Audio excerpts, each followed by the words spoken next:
നല്ല പാർക്ക് പോലെയൊക്കെ ഉണ്ടാക്കിയിട്ടുണ്ട് ഇരിക്കാനുള്ള. പാർക്കല്ല, അത് ജസ്റ്റ് ഒരു കോംപ്ലക്സിൻ്റെ ഉള്ളിലാണ്. അതായത് കുറേ പഴയ ബിൽഡിങ്ങുകളൊക്കെ ഉള്ള ഏരിയ.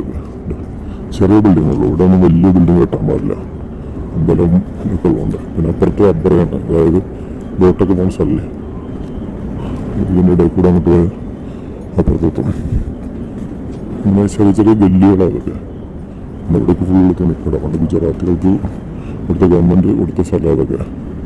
അവിടെ ഒരു അമ്പലം കെട്ടി, അമ്പലമായിട്ട് ബന്ധപ്പെട്ട് കുറേ കടകൾ, അവരുടെ ജീവിതമാർഗം. പണ്ടത്തെ സൂക്കായിരുന്നു ഇത്.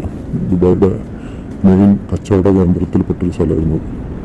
ഇന്നിവിടെ ഒന്നും അത്ര ഇതില്ല, എന്നാലും അതാണ് പണ്ടത്തെ ബിൽഡിങ്ങുകൾ. അതായത് എത്രയോ വർഷങ്ങൾ മുന്നുള്ള ആ ബിൽഡിങ്ങുകളൊക്കെ നോക്കിയപ്പോഴും എത്ര മനോഹരമായിട്ടായിരിക്കണം. അതാണ് അതിൻ്റെ പ്രത്യേകത. എന്താ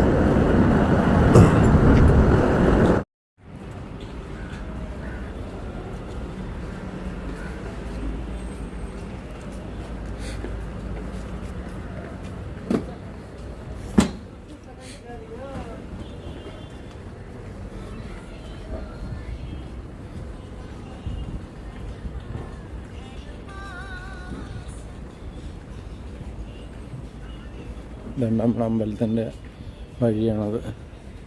ഇവിടെയൊക്കെ ഒരുപാട് പൂക്കടകളും അമ്പലമാണ്. ഇതാണ് അമ്പലത്തിൻ്റെ ബാക്കിലെ സൈഡ് ഡോറ്.